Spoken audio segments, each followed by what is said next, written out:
The topic is controlling the reactive process. And I think if we go back to maybe the origins of who we are, and we can sort of see how we even got into the reactive process. You know, our guru Paramhansa Yogananda ji, who we sometimes call Master, he wrote in his poem Samadhi, "From joy I came, for joy I live, in sacred joy I melt again." It's like that Satchidananda, that bliss, is where we come from, who in reality we truly are, and of course where we will merge back into at the end of our incarnation, or the end of this cycle of evolution, of our soul's evolution. We say, so if I'm bliss, how is it that I am reacting to these things outside of myself that really have no effect on the fact that I'm bliss? And why can't I remember more often who I really am, and that what happens to me or what people say to me affects my joy, affects my remembering, my smriti of who I really am? How is it that I let that happen to myself? And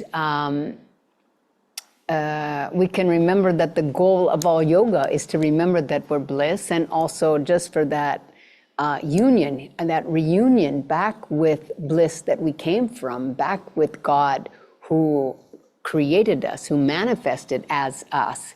And that yoga's chitta vritti nirod that Patanjali gave us, that we've all learned in our classes, is yoga, that union, is the neutralization of the waves of chitta, waves of feeling in our heart.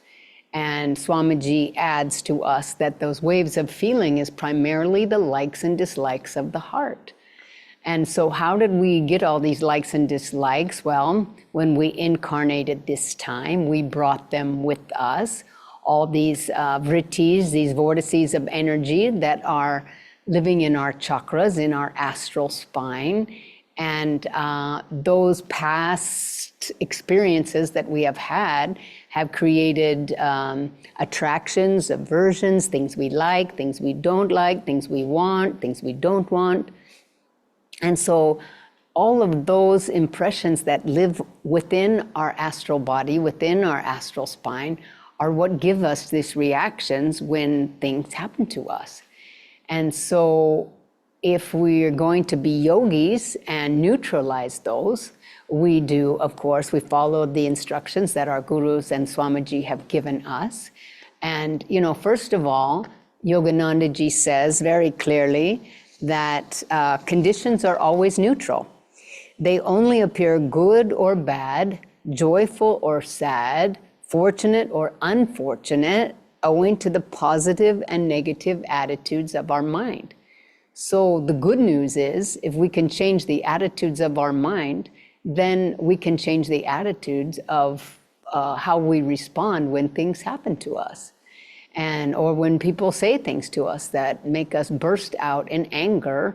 And when we burst out in anger, of course, that is a reaction, and it will probably make the other person also react. And then we're getting into another cycle yet of karma, which will lodge in our astral spine and perpetuate this repetitive feature of birth and rebirth again, until we are able to neutralize these reactions of the heart.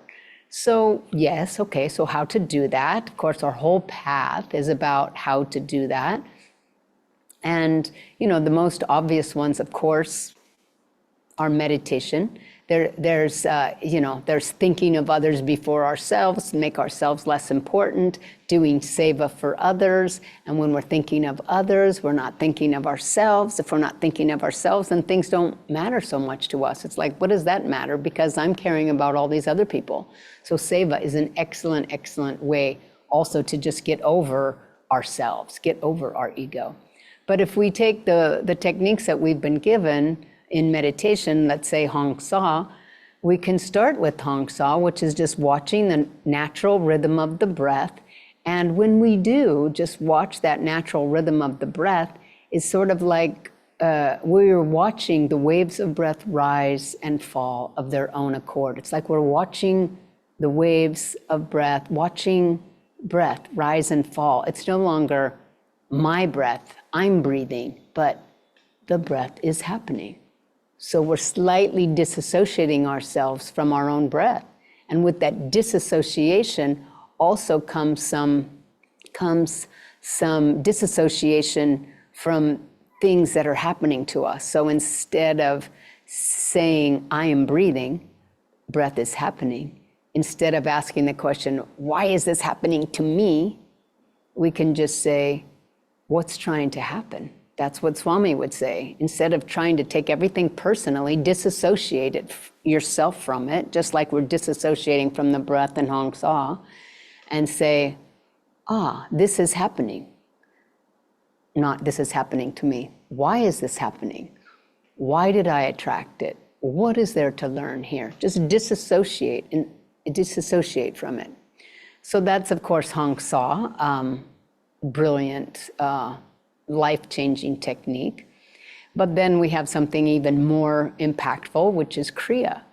And of course, Kriya, the greater the will, the greater the flow of energy. And so we're using our willingness to control energy up and down our center, up and down our astral spine. And the more we are creating that flow of energy, the more our association with everything outward through the senses starts getting turned back inward.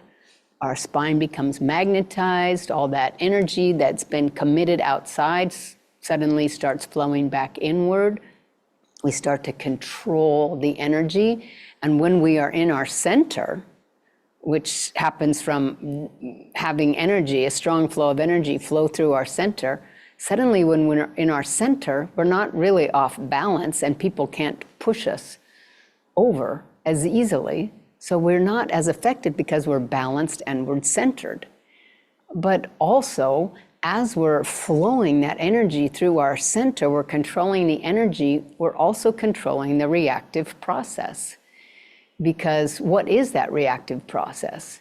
Energy leaking out from our chakras, let's say from our heart in particular, our likes and dislikes of the heart. If my energy is centered and is flowing strongly through the heart, it's like that energy does not want to just flow outward in reaction to a desire, to attachment, to something I don't want to have happen to me. No, I'm in my center.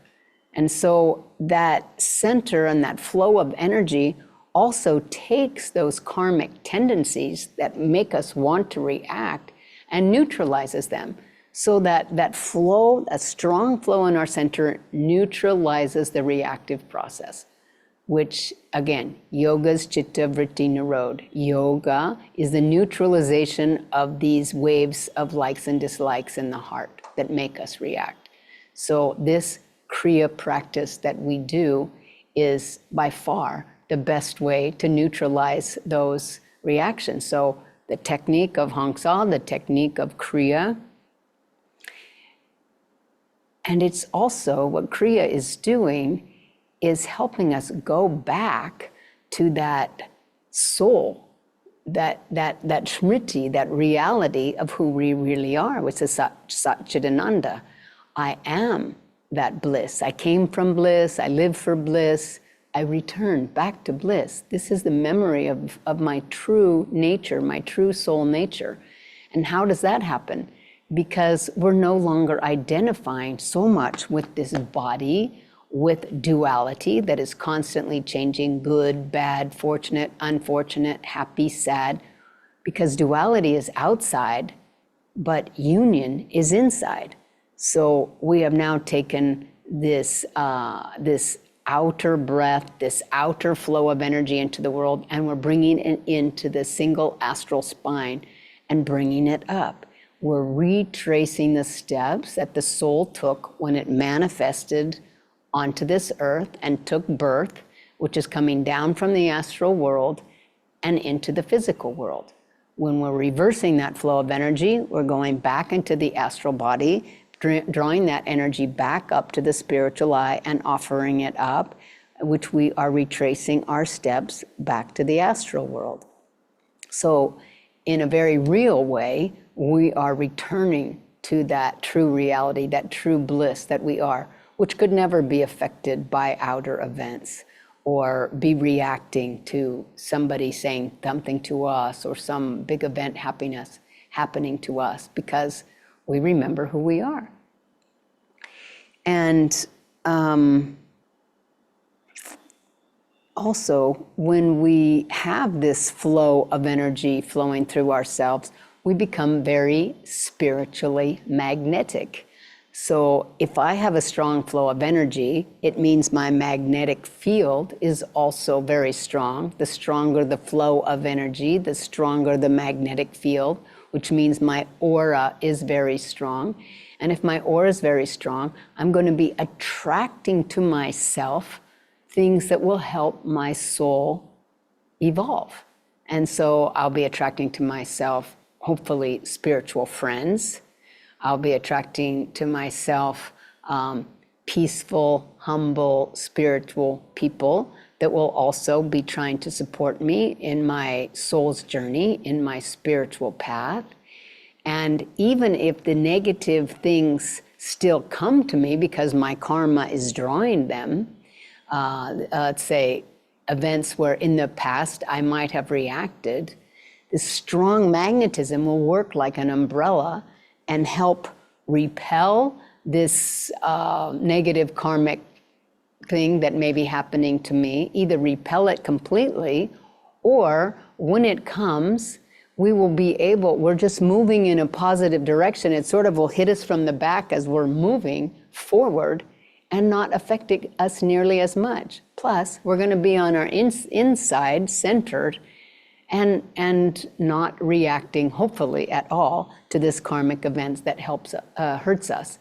And if it does affect us at all, it will be a much smaller reaction than it would have been had we been living on the periphery of our senses and the periphery of our body, where we're so easily thrown off balance. So that magnetization of the spine through Kriya. So Hong saw Kriya, and of course, attitudes are everything. Attitudes of peace, of calmness.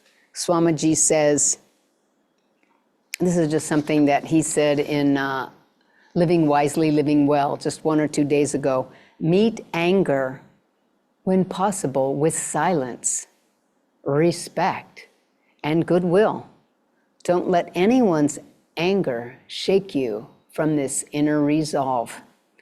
Peace is the way to avoid all emotional whirlpools.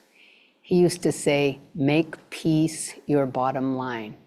If something's starting to affect your peace, walk away from it, or go somewhere else until you can get back into your center and deal with this person, event, situation from a point of peace.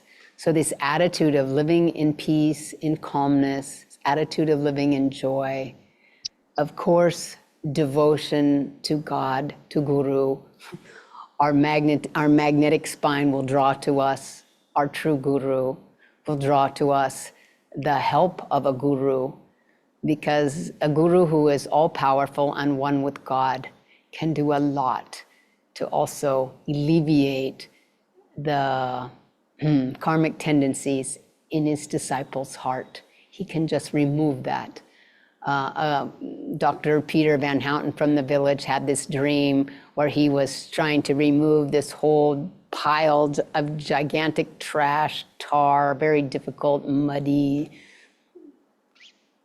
garbage with a little teeny shovel and a little teeny bucket, and he worked so hard about it, and he only removed a tiny bit of it.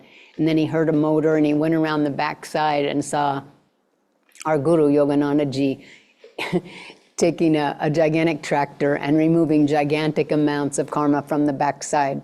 So we don't know how much our Guru is doing to help us alleviate those likes and dislikes in our hearts. But if we pray to him to help us in our process of meditation, in our process of purification of these tendencies within us that want to react, we know he will respond to our loving prayer demand.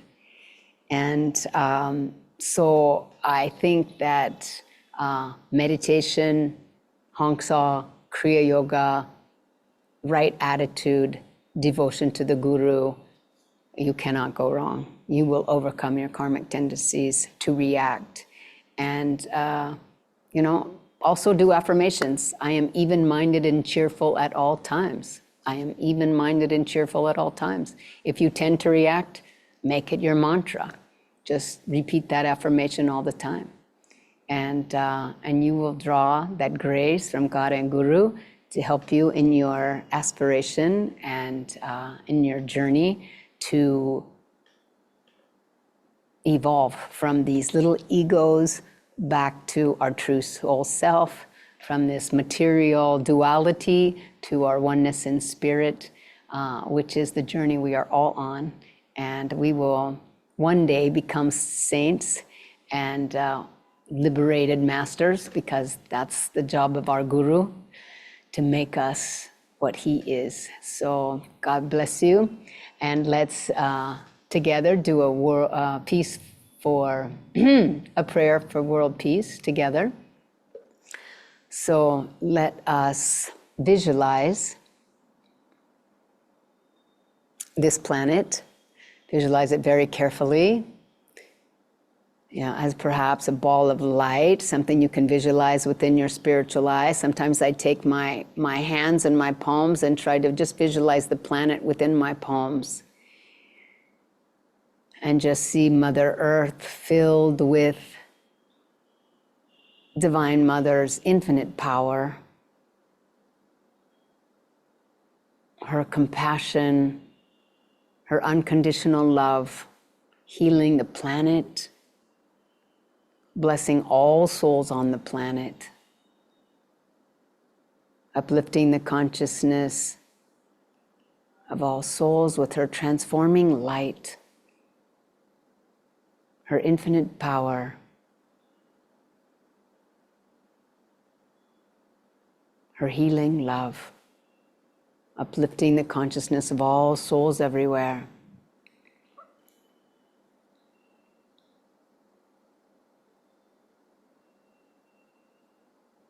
And let's pray Yogananda's healing prayer together. Divine Mother, thou art omnipresent, thou art in all thy children, thou art in us, thou art in this planet.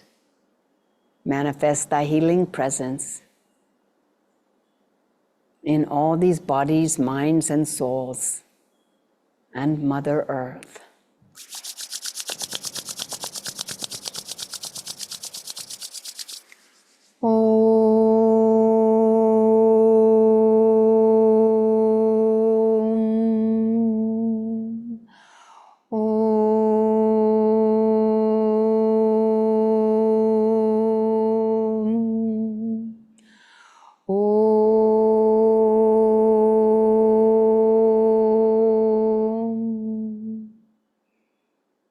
Om Shanti, Shanti, Shanti.